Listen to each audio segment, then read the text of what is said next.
Dabar, žodžiu, išėsim mažesnius koklius. Jie yra siauresni, tai aš bendrai šitą molio gabalą susiaurinsiu. Ir siaurinam keldami aukštyn, po to pačiu iš naujo jį reikės įcentruoti. Ir tas centravimas savaime dar bus ir perminkimas šito gabalo. Aš jį kelsiu aukštyn, paskui vėl leisiu žemyn. O kodėl reikia perminkyti? Molis kuo geriau išminkytas, tuo iš jo geriau žiesti. Yra dabar taip, kad jeigu molis pabuvo pusvalandį ramus, jisai tarsi pakietėja ir jį reikia pažadinti, iš naujo perminkyti, persukti, nes jis plastiškiausias yra ką tik suminkytas. Jeigu jisai pastovi, tai jis jau tada netoks plastiškas, o iš netolygiai plastiško molio tiesiog sunku suformuoti vienodą sienelę. Nes jeigu molis pastovės, aš čia vakar, pavyzdžiui, žiedžiau iš molio, kuris buvo paliktas ant staklių savaitę, tai ir tragedija. Žodžiu, sienelė nevienodai kyla, gali net trūkinėti.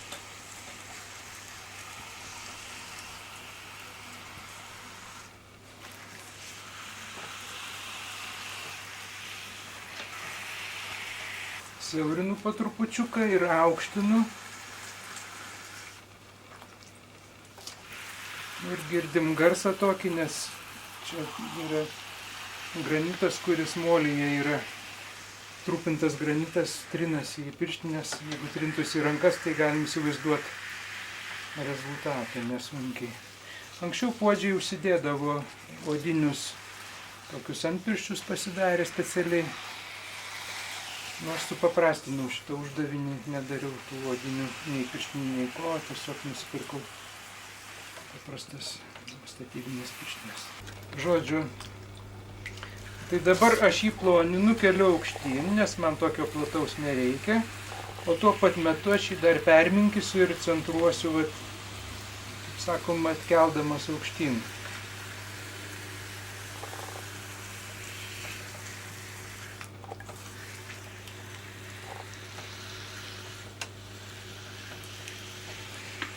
Ir kai aš iškeliu ir sustumiu atgal, jisai viduj dar persiminko, prasisuka spirale visas.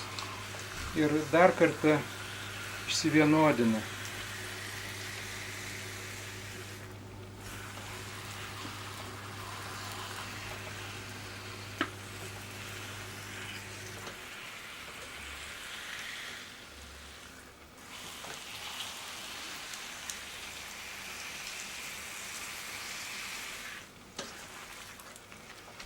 Ir iš tikrųjų aš stengiuosi, kiek košelės susikaupia ant pirštinių, jos nevalau niekur, aš ją grąžinu atgal ant molio. Tokiu būdu mums nereikia tiek vandens naudoti. Ir kaip matote, žiedžiu netrumpai, bet beveik neapsitaškęs.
Čia matuosi, taip? Taip.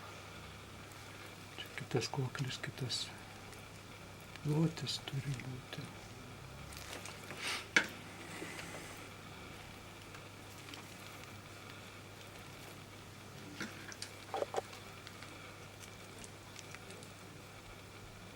Koks čia plotis? Bus 9 centimetrai. 9, va, kaip tik tiek ir yra. Dabar jeigu šitą liniuotę mums rodo 9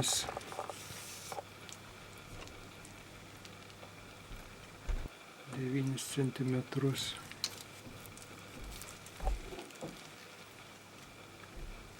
Va, 9 centimetrai. Ar ne, tai kitas galas, žodžiu.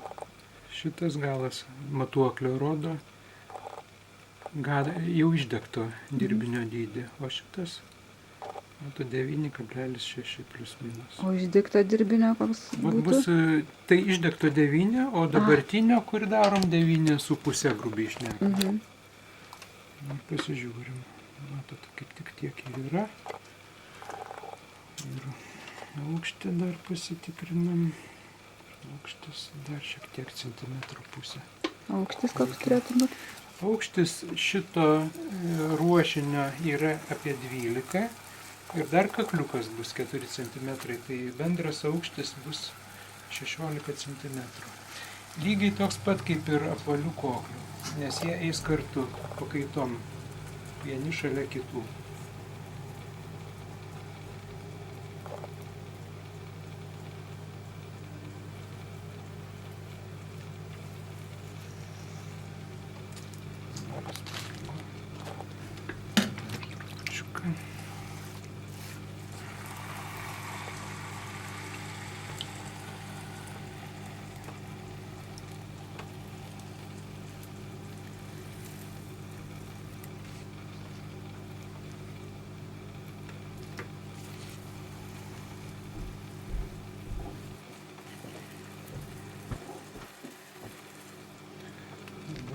Padarysim rantelius. Su pirštam?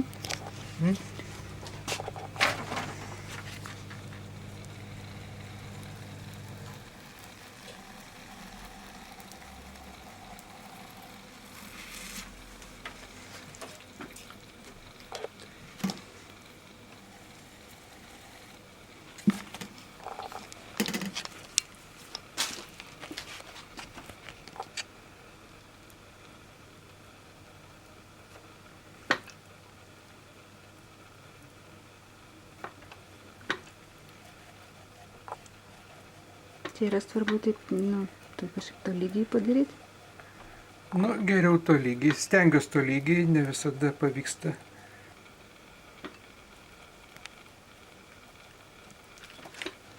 O čia su pirštu kodėl brukryp? Dabar darom irgi į rantėlius tokius, kad molio skiedinys patektų į tarpus ir su kuo daugiau paviršių moliui būtų, kuo įvairesnis tas paviršius, kad koklis tvirtai laikytųsi įstrigęs tenai.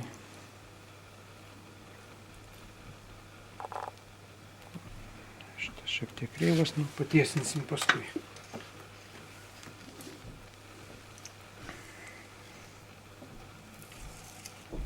Šitą dabar tiesiog naujam siauresniam koklio ruošiu pagrindą, kad jį galima būtų pridėti, kad jis laikytųsi.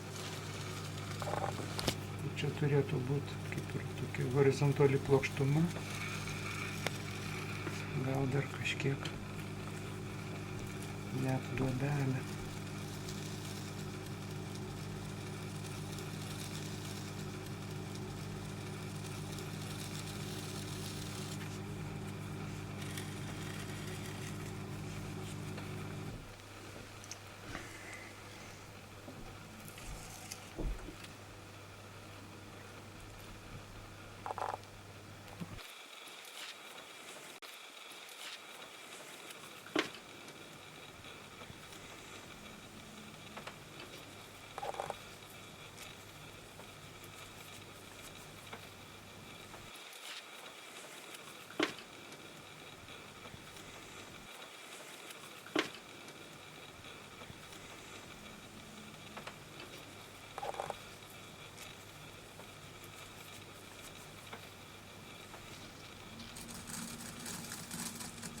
Pašiausiu.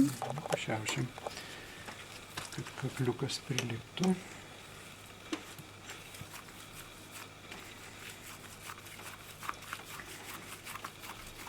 Štai iš vis mažiukai kokliukai net nesuprasi, kas čia per daiktas iš karto. Gal čia vazelė, gal čia koks keistas bokalas. O kodėl jie tokios formos?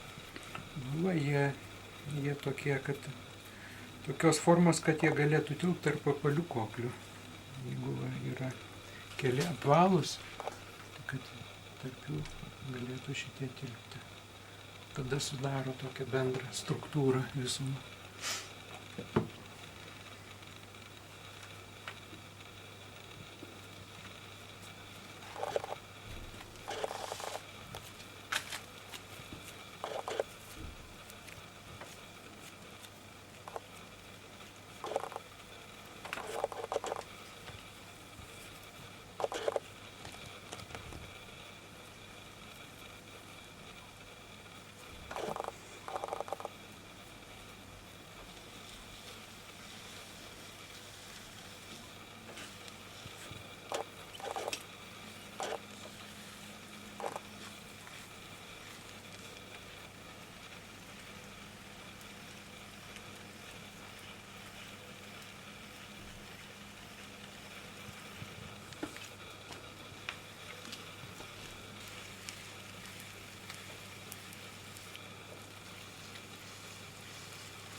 Viskas.